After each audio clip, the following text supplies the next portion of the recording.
Twitter object by sending in like your username and like whatever credentials you need. Just show my code. Okay.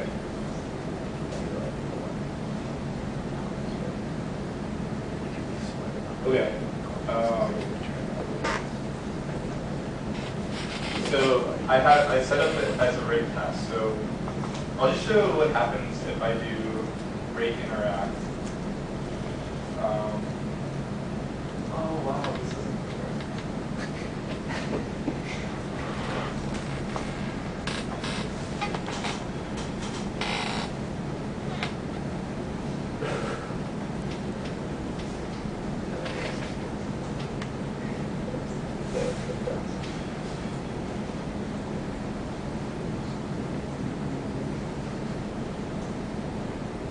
So what happens is, I was expecting to have such a lot of space. Okay. When I do rake interact, it goes here.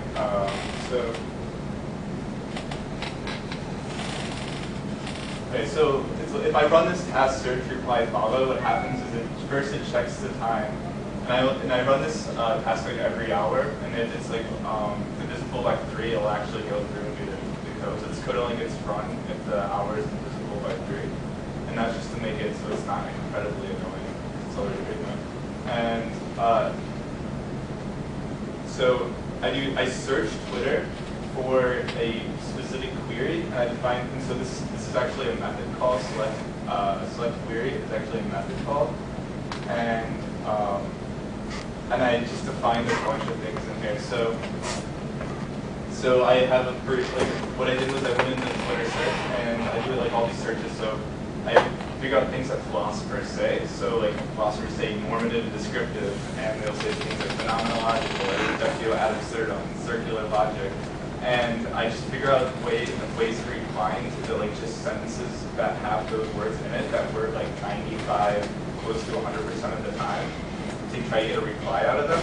So here I'm getting the hour, and then I'm taking a just like random. I'll say like every hour there's a possibility of like 3 of these tweets going out, so it's like randomized and it's not completely predictable. And so I can just add the meanings that I want. I'm like 24 right now.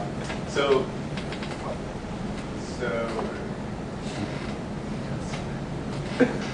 okay. So I decide which search I want to do based on the time and randomness, and then I take the first result after doing that search. So instead of like constructing that long string in the HTTP, I'm just using this Twitter gem, and then like I'd already like initiated the objects somewhere. And if you go through the documentation on like Twitter, I think the Twitter RP, maybe you'll find it. And I'm taking the first one, and then like resend, and then status, which was defined over here. I just set this. Actually, no. Go to status. Okay, status is. So yeah, it sends it back in like I guess an array or a hash. I forget which one. And then I'm just like looping through it and then assign it to status. So this is the tweet. So this is the tweet object that I found for the search. And unless it's from myself, so like sometimes my Twitter bot is the last person on Twitter to use reductio ads, so that doesn't work. So unless it is from me, which is just a method I defined down here, like unless it's from user. So this is like a method that you get. It's like so there's like all those parameters you have, and then like you can pull out from user. So I'm just taking self is the object, and object dots from user is who it is, and so just like way of interacting with the data that they get back. And so then I do Twitter.update with the status that I defined over here, which is the reply. Or actually, sorry, this is the user, so status.fromUser is the user again. And then the reply that I decided goes for that search result. And then this is another parameter. So like usually you have to like type in like and in reply to status ID equals and then like 10 numbers. And here I'm just passing it in as like a parameter here for like a hash. I guess. and then it sleeps some time and then it follows that person. So this is just like a easy example of how to use it, mess with people. I'll show you. I'll actually show you the page. So these people are having a very philosophical conversation, probably about metal album of the decade, and this guy. He said something about existence and subjective, so I go, that sounds like the same thing as saying nothing, what? And so it just... Did anyone respond? Yeah, people respond all the time. Let's see, it's a for response.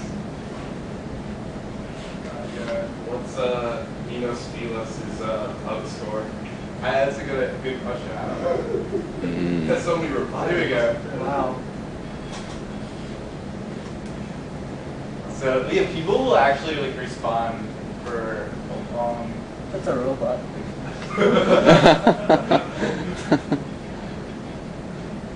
How often does it pick up to respond back? Is that? It doesn't ever. That would be like the next step. I'm not really sure how to do cool. that. I'm not that good with AI. I guess I could just take the text and put it into Smarter Child. And then okay, so these are I'm using. Talking about robots. Like, I don't think I'm being very clear. Like, do you guys have any questions? Like, I was expecting to be able to work on my laptop. How do you, like, let's just see like the Twitter, the Twitter library from the shell? Because when I was just constructing URLs on my own, but that's because at the time there was not a Tumblr Python library. So like normally it's already done for you. Someone made a library that you can just use. And so like all the URL constructing is like happening way underneath. Yeah. Inside the library. So I mean, unfortunately, I had to deal with doing myself. But since I was only doing one URL, it's not a big deal. But this library in Ruby does everything for you. Like every single possible API request to Twitter, it will do for you without you having to type out the URL. You can figure out which method to call. Yeah. So I didn't like look through it too much, but I think what's going on is like I'm using. Let's see, updates. Okay. Here. Who built this library? Twitter. No, it was some. I think just some guy. Maybe it's something attached to Twitter, but I used the Instagram library, and that was built by Instagram, and then the Tumblr library I used was built by a guy who maintains the Tumblr API. So that's probably going to burst tomorrow.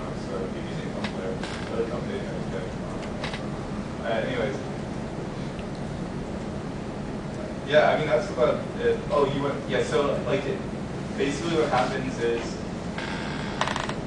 They have this like big, I haven't really read the big code, it's actually pretty big, Twitter's got a huge API, but it just sends it all down to this base RV, I think, and it's like maps it, or puts it on these. Like it basically is making that string for you and sending it off.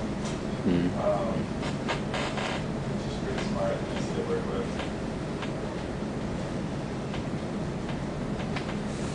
So,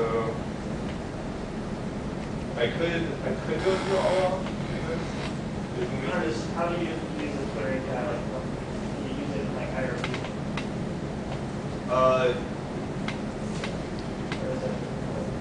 No, it's probably easy. So I think it's required Twitter. That's true. Oh, you guys can see that, right? Okay. Oh, there you go. Alright, so if you type in IRB, you should have it. And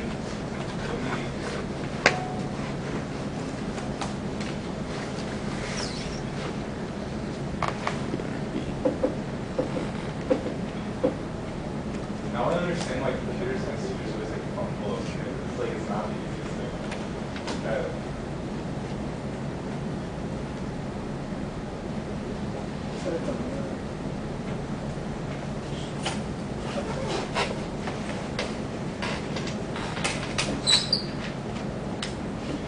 So yeah, you do require, so you do gem install Twitter.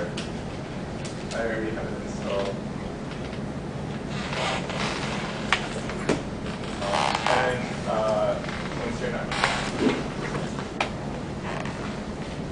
Once you're in IRB, you do require Twitter. And then you do something like Twitter equals Twitter.new.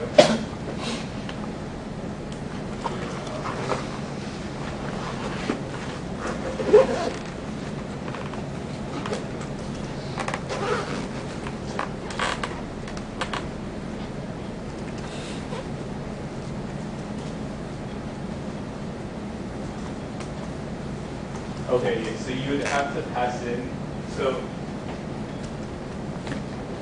you have to configure it. So,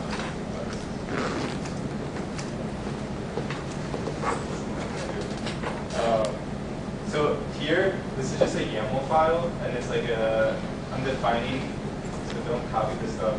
It's like my consumer secret and my consumer, like all these tokens I need to like construct the Twitter, like get my credentials and authentication and stuff. And you do that by just going to like Twitter developer, registering your application, and they'll give that stuff to you. They'll give you like read and write access. And then I guess probably in here initializer, I'm doing twitter.configure. Yeah, so this is basically what you type in. And I do this in the initializer, so I guess this gets run every time the app starts up. I mostly work with Rails, so I'm not actually like, really, Snapchat is just like really bare bones compared to Rails. And but anyway, so this gets run every time I start it up and like configures up to Twitter.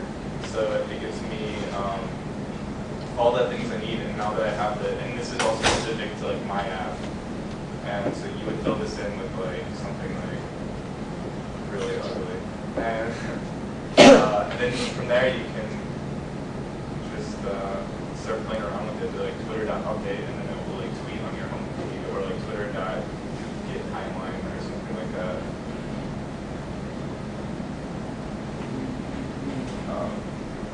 I didn't show, maybe better, I can show. How do you request it? It's like really similar. So we have something called NetHTTP, but it's also really ugly and hard to work with. It's like a library, but there's like wrappers built on top of it. So I haven't actually worked with, but Faraday is the best one to use, I hear. And it's like, I was looking through it as you were talking, and it's pretty similar to what he was doing. Like, yeah. But if you need to do things like Hey Google or something like that, it's Faraday.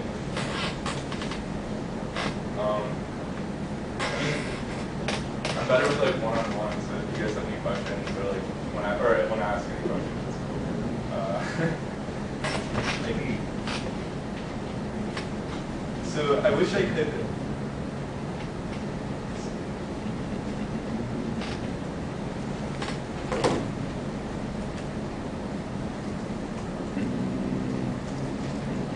So here, this is a Rails app. I built this.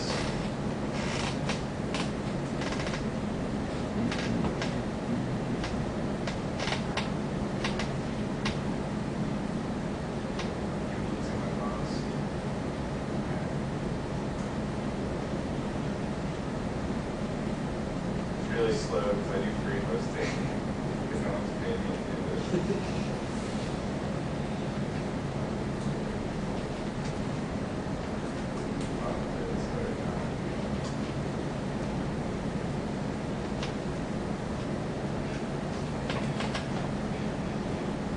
So this is a Rails app I bought, or I built, and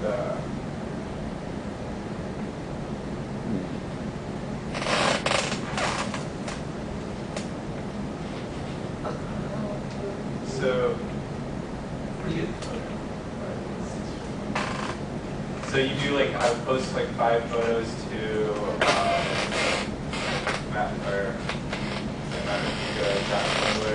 Tumblr.com every 3 weeks, and then you put in your email and password.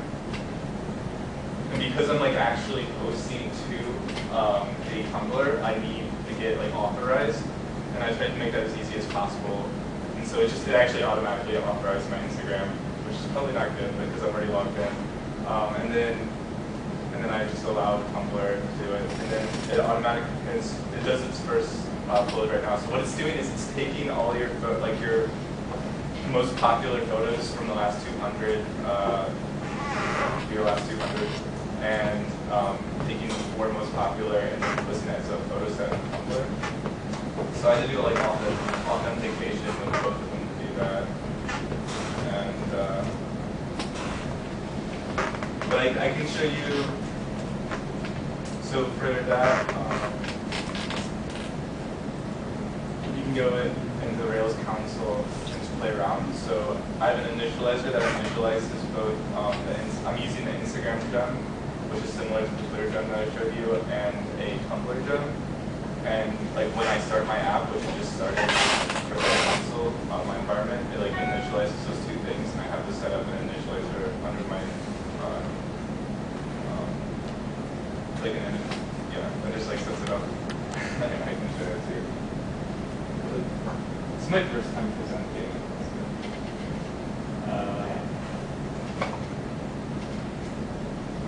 There isn't a way to switch it to like my screen something, is there? You can mirror it. Oh my god, I didn't do that. That way it'll show both. It'll mirror. Okay, maybe it'll be better now. Alright, so if you go okay. Go into config slash or initializers. I just set up a thing called oauth.rb, and so I do like tumblr.config, and then I just config these things, and then Instagram.config. These are two separate gems that I have included in my gem file.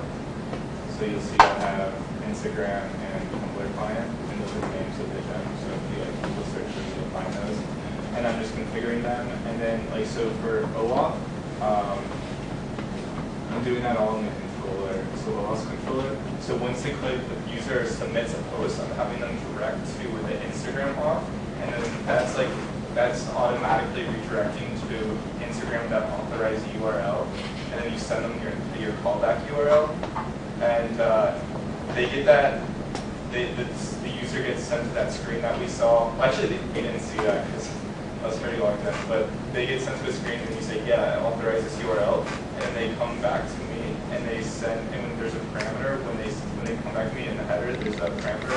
I'm accessing it by just doing Instagram.get access token params code, and then I'm saving that in this response, and then I just save that to the database. So it's like, it's super abstracted from what Jeremiah was doing.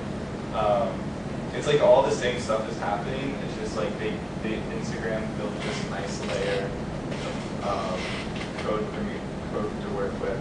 They just like make it easier. Yeah, you just type in like Instagram gem. Like this whole process is in here. So it's like configuring the client and then this authorized URL. And you have to make sure that, like, I registered my app over here, and you have to make sure that that matches, the redirect URL matches what you registered, otherwise it won't work. But they give you nice error messages and stuff. So yeah, we can like play around with it, I guess.